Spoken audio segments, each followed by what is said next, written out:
give a super powered welcome to the one and only Dean Cain!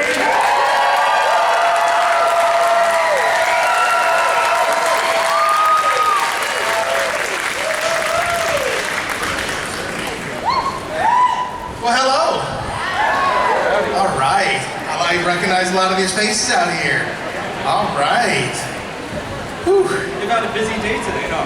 It's been steady and busy, but very organized. Isn't this a great con? I mean, it's amazing. I'm shocked. How many first-timers we have actually? I'm a first-timer actually out here. Yeah, there you go. Love it, right? They're not all this good. I'm just saying. It's just really well organized. Great looking hosts for the talk and everything. Okay, I don't know if I can believe that, but I'll take that from the Dean Cain. I'm only proud that you said that. How's everybody today? To get over here, they took me outside. Holy smokes, San Antonio. Whoa. I was like, yeah, I know I should be able to handle that, but I was like, woo, that is no. But then I walked back in, and it's like this wave of cold hits you in the face. I guess that's going inside and outside in San Antonio, right? We need to come to Texas more so you can get used to it. Actually, I mean, I'm born and raised in Texas. I'm not used to it. Are y'all used to it? Hang out here, I'm not. It's Texas. Everything's a little bit bigger, a little bit better. You think you're hot in Las Vegas? Come to Texas. Fair enough. Fair enough. I've enjoyed it so far, so please don't mess it up. Okay. We got a lot of good questions here, a lot of stacks. I know a lot of people are excited for you to be here, but I do want to start off with a question I've been asking a lot of people I've been doing the panels for, especially did Supergirl and Superman. When you were first cast, who was the first person immediately that you told? Well, when I was cast, I was at my friend's office. It was a production company, and they make smaller films, and there were like 6 people there with me, so they knew immediately. It was right then and there. I was like, yes! I remember that moment. I was a football player for a long time, and there's things sometimes when you're playing football and you hit somebody just right, and just boom, and you don't feel the hit, and they go piling down. I felt like that when I got it, and then I was so excited, so I immediately hung up and called my parents, Mom and Dad. What was their reaction? My mom was super excited, and my dad was. It's one of those things where I keep doing things in life where my dad's proud but can't believe I actually did it. And he kind of just laughs like, you're too dumb to know better. And that's sort of the sound he made. And then I think he also understood all that was going to happen with getting that role. So he was less enthusiastic, but very, very proud. We're all proud of you. You're one of our favorite, Superman, especially mine. I told my mom I was doing this. She was very, very jealous, obviously, because I was a kid of the 90s, but so you're my first live action. So yes. One of my favorites. So everyone loves you out there. And what a great show this is. I actually started watching it before I knew I was doing this panel. And I was like, wow, this is just weird, because I just started rewatching it probably a couple months ago, and then when I heard it, I was like watching it more and more every day, all my days were about the show. So I want to know, what is it like stepping into the boots of such an iconic character and putting on the suit for the first time? Oh, I'll get to that in 1 second, but the show, you started watching it again, it's dated, but it still holds up, you know what I mean? Like, it feels vintage, I don't know, is that a weird thing to say? Right? It feels vintage, like even the colors. It was vintage when we were making it. It did such a great job. It had a sort of a throwback to those, 40s and 50s and that sort of feel, and the outfits that Terry would wear. Who, by the way, is the greatest Lois Lane of all time. Agree? So it's a great feel. I mean, when for us to pick up a cell phone that looks like this. Maybe we had something, I don't know, but it was, you look at the technology difference, and yes, it's true, we didn't have cell phones back then. I know it's hard to believe. But then you look at the technology stuff, and that's just the stuff you go, okay, it's from a while back. But the story holds up because it's about people, and it's fun, and it's engaging, and it's about concepts. So it still holds up, and I'm super proud of that. Stepping into the boots for the first time. Well, the first boots I put on, we had to lace all the way up. That's like 45 minutes, I was like, ooh. And and you start having to fine tune things. But when I was getting into that costume, they were measuring everything, doing every little bit. It basically came down to, I just put on a pair of spandex. There were body spandex up to the neck. And then we sort of just built things out from there. When they put the spandex on for the first time, I was like, we are in big trouble, ladies and gentlemen. They started adding bits and things, and I was just going, man, I hope this works, I hope this works. And then as it starts to come along, you go, oh. And you start to see the sort of the magic thing happen. And there's that scene where, you know, she's trying to, in the pilot episode where his mom was trying to help him find a suit, going through all the different suits. And finally that suit comes out, and it's like, well, we're almost there. And then, of course, the S completes the look, and that was, I felt that moment then too. It was pretty cool. So it's a daunting task, but very rewarding. I saw a question here I haven't pulled out, but I remember from earlier, talking about making all the different costumes Arthur Kent's making you, and somehow the fabric she finds also helps with the bulletproof cape. Where does she buy all her fabric from to make such a super suit? I'm not allowed to ask my mother these questions. She is a new age woman, and she was always doing art and stuff with blow torches. I mean, you couldn't stop Kay Callan. She was so much fun. And Jay Callan and Eddie Jones, the fact that the mom and dad were alive, and Clark got to go talk to his parents and get advice from him and do all that stuff, I think was such a wonderful part of the show. And it bums me out in the other, that they're always killing Dad. They're always knocking off Jonathan Kent, but I love when Superman has his dad to go to, because my dad has played such a huge part in my life. And I hope I play that big a part in my son's life, which I'm sure I know I do. He's called me 3 times today. Let's hear it. Well, that's so sweet. And actually, luckily, I pulled this question. It kind of leads up to this audience question. I'm a retired teacher, and I'm curious if there was a teacher, mentor, or family member that inspired you. Well, as I said, yes, that's a great question. Whoever asked that question, my dad is my biggest inspiration, and certainly for being a dad and a parent, he's my role model for that. But I had some great teachers. I remember my favorite teacher of all was my history teacher, my AP history teacher in high school, Paul Carey. He at Santa Monica High School, he's passed, bless you, rest in peace, Paul. He was a great hurdler at USC back in the day, and wouldn't coach our track team at all. But he was my AP history teacher, and he ignited this love of history to me, because history is just a big story. And you learn what happened with the people and the stuff and what caused this to happen. So I love that, and he really ignited that. And then he came out and he would only coach me on the track team. He would only come out and work with me on the hurdles and then disappear.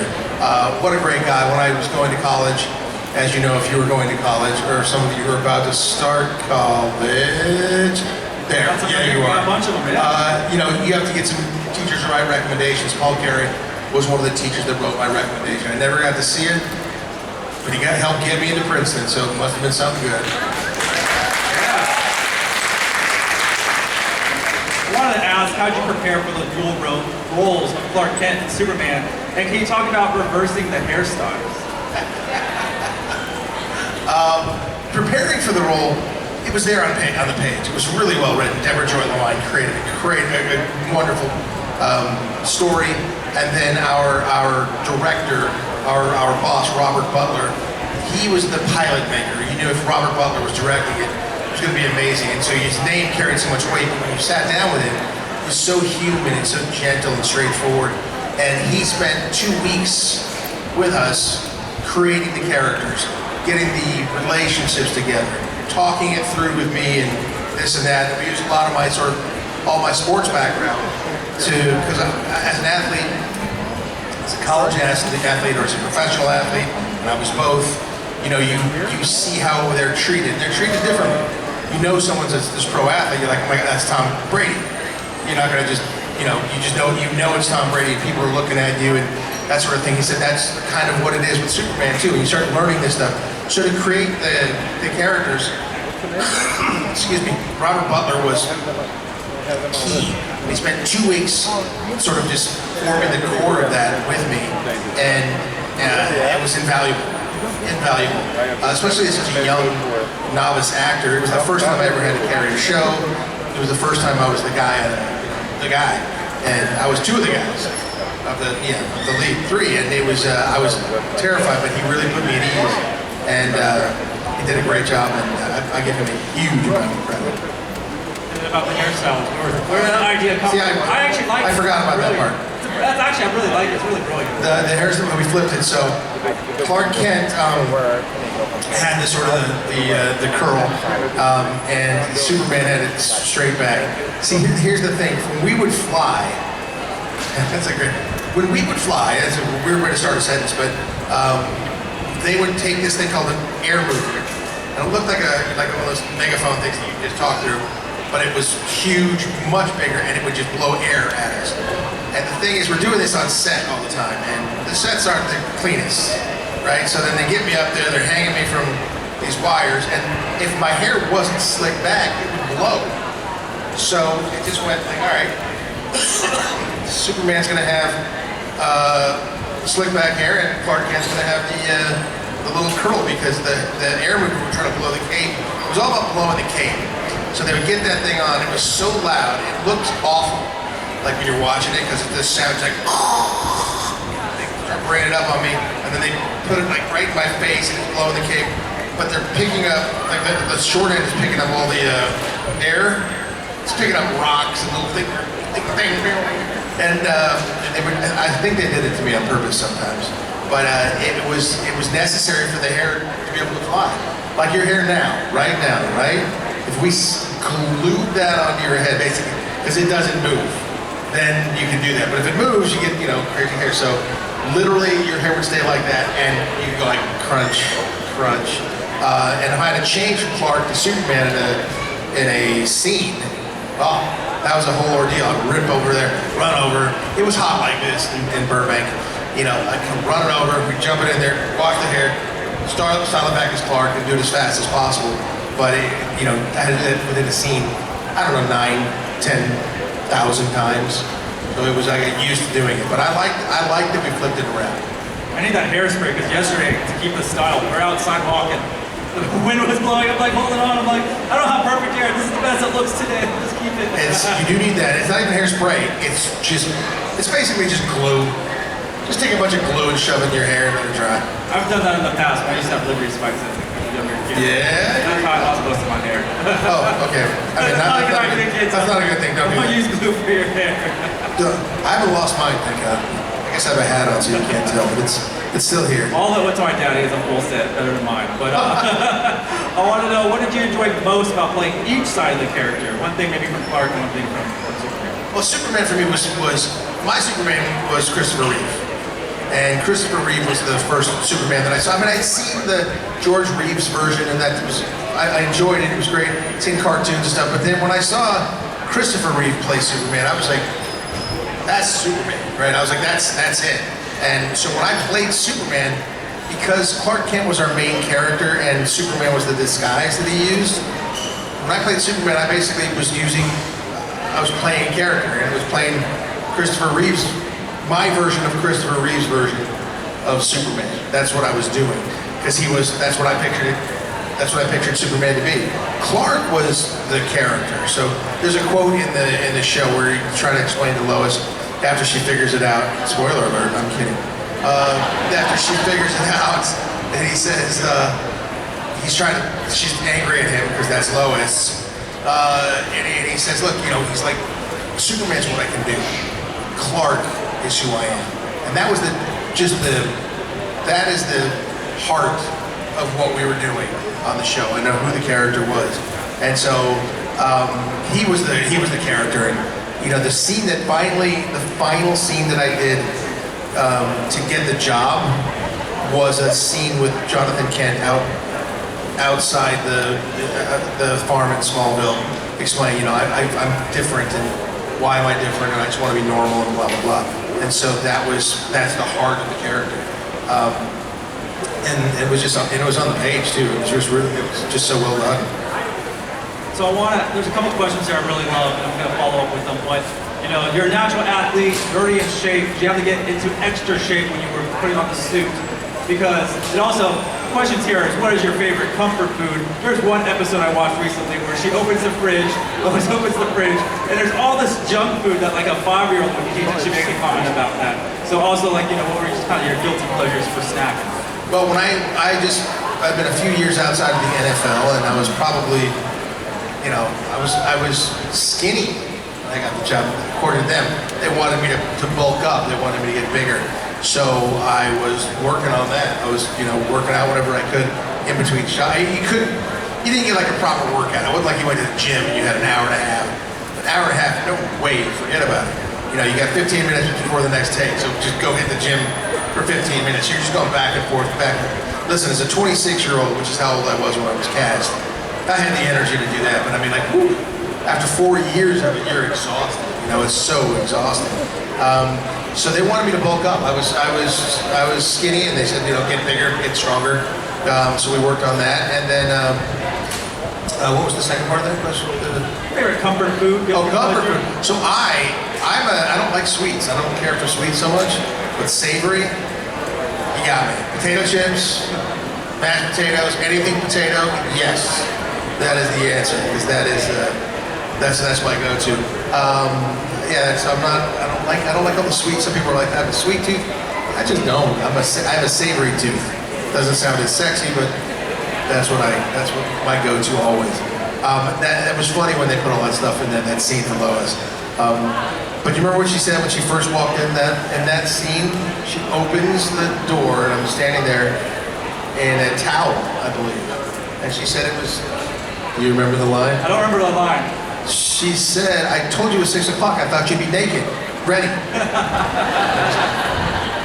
And Terry had a great delivery of lines. And, like I said, the greatest Lois Lane of all time. She really was. I believe it, right? We believe that too? It is called Lois Clark. I just love Terry Hatcher in this, and I just love y'all's dynamic. What do you think made this dynamic so compelling for us audience?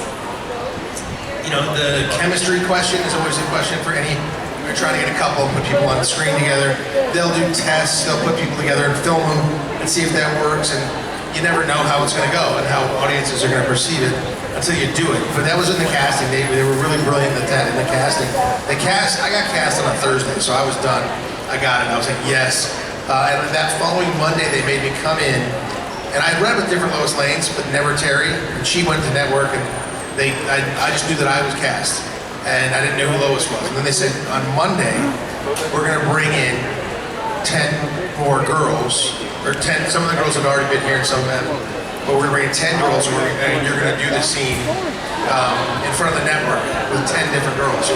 The scene was, Lois and her French photographer boyfriend had broken up, and she has decided, she's a little inebriated, and she has decided it's time to bed Clark. And she opens the door, kisses me on the lips, and then proceeds to try to seduce me. Now, my character wants to very badly, but he doesn't. He's not going to, because he's the most moral, wonderful guy in the world. And that was the scene. So 9 different girls came through the door, kissed me on the lips, tried to seduce me. I was like, this is the greatest job ever. It was amazing. But I was doing it for the network, so I was terrified.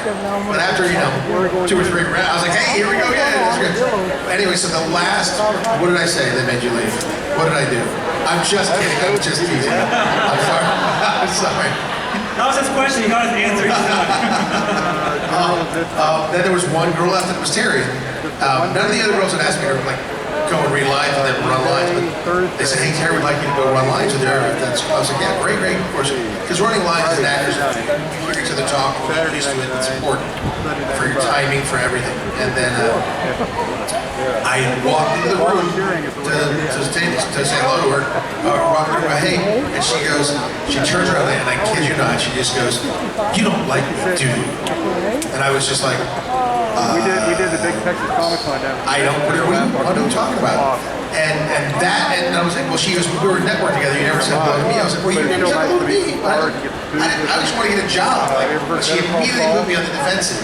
And that is Terry, and that was Lois. Oh, yeah. And you see it throughout. So she drives the show, she drove that. And so, awesome movie. And then went back out there, and then we rehearsed it a couple times. Went back out there, we did the scene. Terry was the best actress. And I have a QR code. he left before I could say, but she was also the best kisser. Just throwing it out there.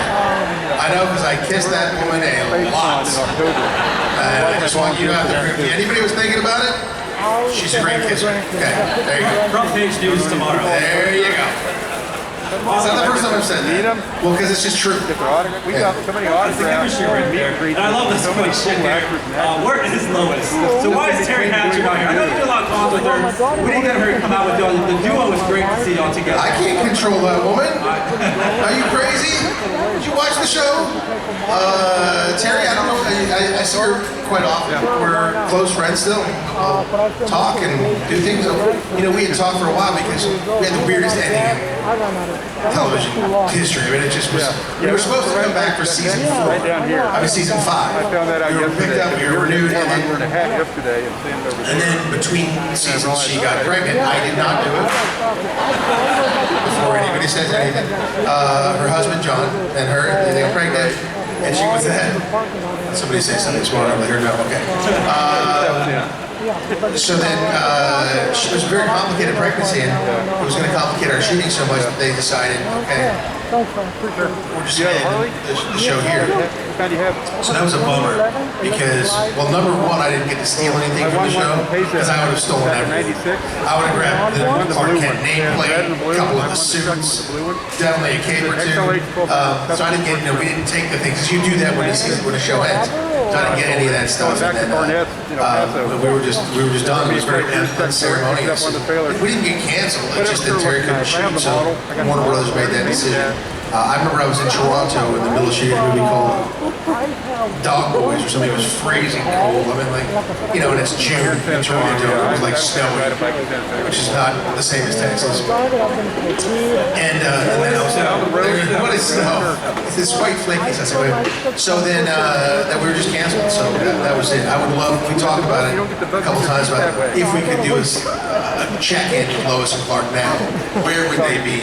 You know, what would be going on? And my idea was always that, you know, they had a couple kids, and the kids are now, you know, having sort of nascent superpowers and trying to figure out how they exist in the world, and make the show more about the kids as time went on.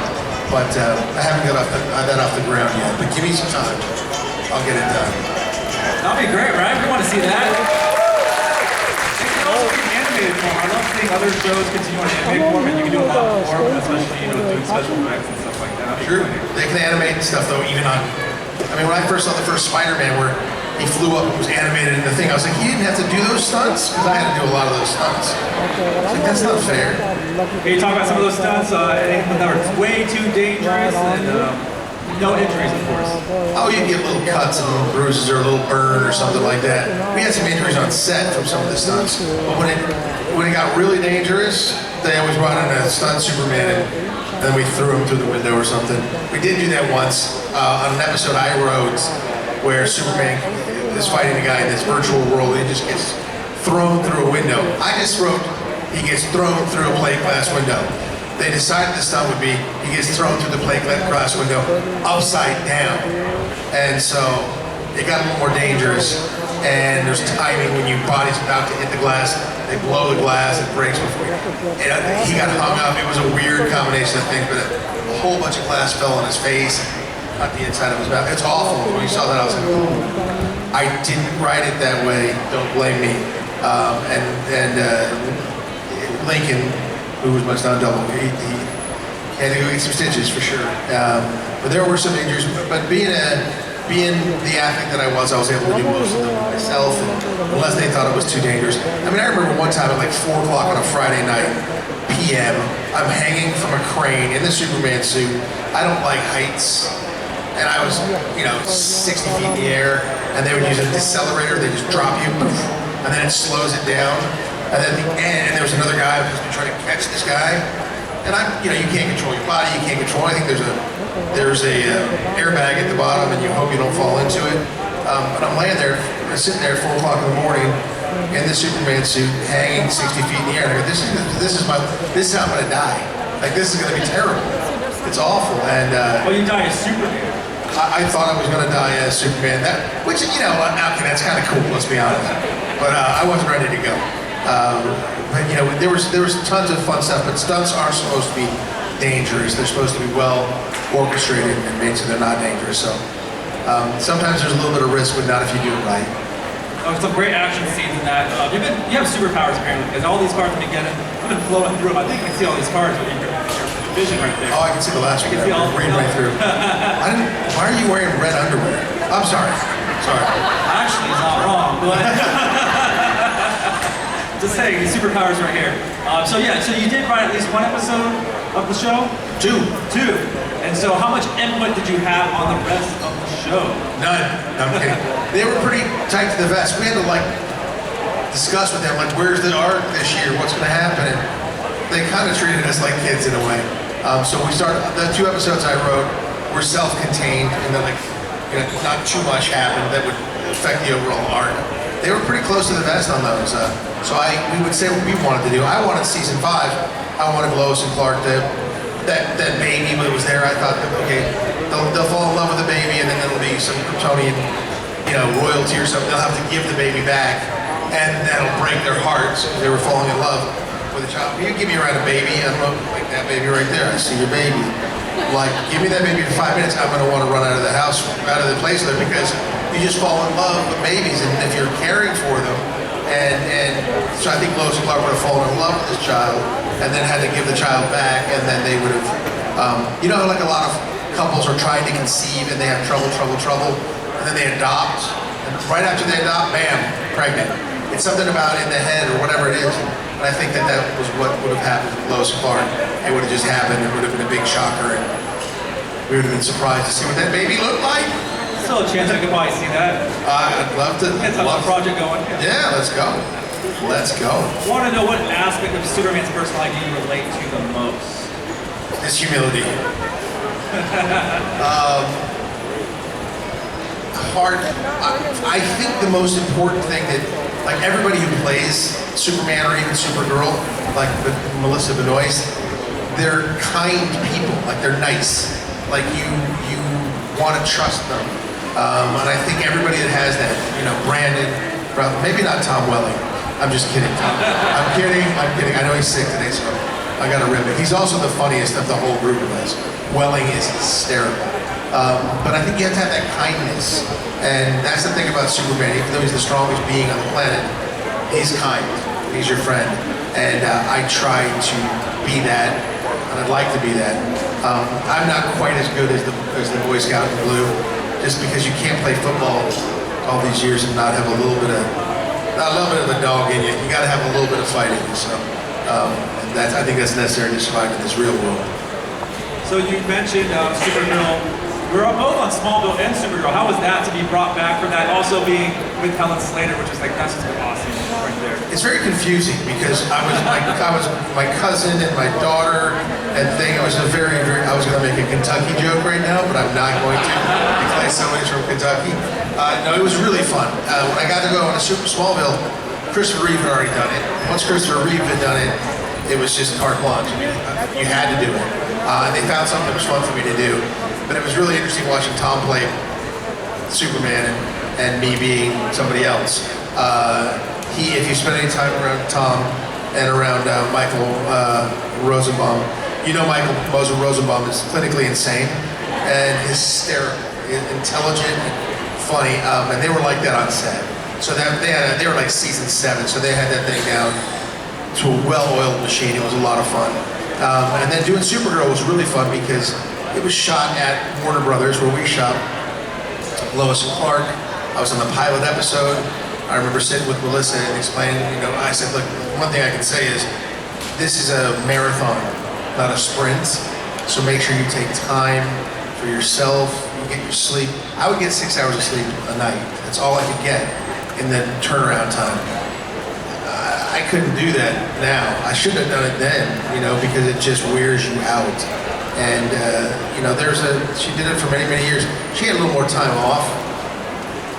We didn't get much time off. I would get about 6 days off a year, shooting Lois and Clark. So out of 9 months, we work 5 a.m. on a Monday, finish at 7:30 a.m. on Saturday morning. So it was tough. It was real tough. So I thought it was really interesting watching Supergirl get born. And then they had to go move it up to Canada. And then I would make that trip as well. But I love being part of the lore. I think it's fantastic, and I feel a great sense of pride having played that character. And you know, people try to run away from characters they've played before. I'll hang with Superman. I'm good with that. I'm all right with that.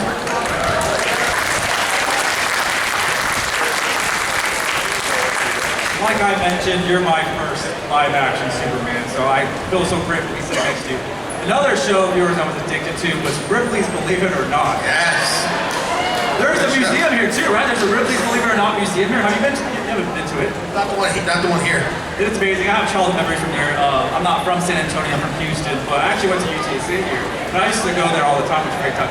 I brought this Quiz Whiz game I have of Ripley's Believe It or Not from the 90s. That's how much that show meant to me that I was obsessed with it. You're not going to quiz me, are you? No, I'm not going to quiz you. I don't know if I can find my Quiz Whiz. But how did that come about? Because that's actually a really entertaining show, and I loved it. So that, I was over at Sony after we finished Lois Clark. I was developing shows and movies and things, and they called me one day and said, hey, would you like to host Ripley's Believe It or Not? And I was like, no. And they said, you know, we don't want to do it. The one I had seen was Jack Palance. You know, and he's very scary guy. Believe it or not. And I was like, I don't want to do that. They're like, no, well, think about what you would do if you would take over the show. And in fact, my company did take over. We made the show. I said, you know what? If I were to do it, I would do kind of like the Mummy, if you will, like it's like this. He's this curator of this museum of strange and unusual things, and so on and so forth. And critters out here. And so I said, okay, that's what I'd like to do it like this, 1 hour thing, I'd do blah, blah, blah, but this, that, I'd like, you know, $8 gajillion for it, I want to do this, I figured they'd just be like, okay, thanks, get out of here. And they're like, okay. I was like, what? They're like, yeah. And I was like, but I get to control the shooting schedule. Yeah, fine. I was like, really? Yeah, so I would shoot that show in 8 days. On weekends, 2 days at a time. We'd do a whole group of them. It was the greatest show ever. Because I would approve the things and go on, but I hadn't seen them. And they're like, you know, today we have the human head from so-and-so. And I was like, is it a human head? They're like, yeah, there's a little hinge in the back. I'm like, but it's a human head. They're like, yeah, this is Ripley's Believe It or Not, man. This is all, and everything was real. Little shrunken heads and stuff like that. You're like, what? And they have all these things. It was really cool. Plus really interesting historical things and so on and so forth. So when we did the show, everybody told me not to do it. All the agents and everybody, they're like, don't do it. My son was just born. I wanted to be around. And we ended up setting the record for the largest cable premiere in television history, which was awesome. And then the show ran for 4 years and it was rocking. And then somebody else came in and took over TBS and they canceled the entire slate of everything. And we were done. But now it runs in syndication, still runs, and it's worldwide, and it's wonderful. So I loved doing that. That was so much fun. I'd still be doing it now if I could have done that because it was easy and it was fun and it was entertaining. It was a great show. I'm probably gonna find a way to watch it again. I just loved all the episodes. They're fantastic. Was there a certain segment, a certain thing that just shocked you that you couldn't believe it yourself and you thought, this is fake, this can't be real? Well, I knew that everything was real. It wasn't anything that shocked me that much. It was just, I loved the historical things that I would get, like the car that drove Lee Harvey Oswald to work that day. Or one of the coolest things I saw was when John Wilkes Booth assassinated President Abraham Lincoln at the Ford Theater, he shot him with a Derringer. It's a little tiny handgun. And when he jumped off the balcony onto the stage, he broke his leg. But he also dropped his backup Derringer. And I held that thing in my hand, and it says J. Wilkes Booth. I was like, oh my God, I'm holding history in my hand. And that was something that was really cool. Just to have that and see that and be around that. I was shocked by some of the transformations some of the human people did to their bodies and their faces. And, you know, people were screwing in whiskers, and this guy wanted to be a cat. All his teeth were long and sharp, and you know, it looked like cat teeth, and then they put cat eyes in, and they, you know, people would put stuff inside their forehead. I was like, this stuff just, whoa. But there was nothing that shocked me that much. I thought it was all strange and unusual, which is what Robert Ripley loved. And here's how I know, like, there's two things that I know, like, about somebody right away. They're like, I love John Ripley's Believe It or Not. I'm like, you like the strange and unusual. You know, there's certainly types of people who like those sorts of things. Or somebody's like, I loved you in Lacey Peterson, Scott Peterson story. I'm like, I will avoid you because that is a no-no. But it's really interesting what certain projects appeal to different people. Yeah, Lacey Peterson, Scott Peterson, no. Dating, no. But everybody's loved everything you've done, all types of stuff, so that's fantastic. I want to leave on this last question. What is the biggest thing you've learned while being in the industry? The biggest thing I've learned being in the industry is that, and I knew this all along, my father was really clear to me that I should keep this in mind, is don't believe the hype, whether it's positive or negative. You're People's Sexiest Man of the Year. Next year you're not. What happened? You got less sexy? No, it's just all that's a game and it's a gimmick. And if you start believing your press, your good press, oh, everybody loves you, oh yeah, you're the greatest, then you gotta believe your bad press. You know, you're the worst, you're terrible, blah, blah, blah. There's a joke in Hollywood. How many actors does it take to play a role? 100. One to do it and then 99 to go, I could have done better than that. And that's true. Because, you know, somebody gives a great performance, you know, and you're like, that's it. They get Denzel Washington wins the Academy Award for Training Day. And then someone else is like, man, he wasn't doing anything. It was no good. And that's it's subjective opinion. And if you live on that, it's going to be rough because they're always. It's like the thing is that's weird though now is with social media and you kids especially, they're going to hate on you no matter what. You could be the most beautiful person here, you know, in the world, and they're like. So ugly, so terrible. That you can't buy into that stuff. Don't let that stuff affect you. Be true to yourself. Do what you do. Be happy within yourself. And if somebody's doing that, they're just haters. That's it. Mute them, block them, whatever. Get that out of your life. You don't need that. There's, you know, nobody better than you is going to be criticizing you. It's always somebody who is in a lesser position than you. And so keep that in mind. Don't take that stuff seriously. That's something we all have to do as actors. That's why you see so many actors that are so insecure. They just are because, you know, they get built up or torn down. And you just can't worry about other people's opinions. Well, then, believe it or not, we all love you here. That's a fact. I'll take that.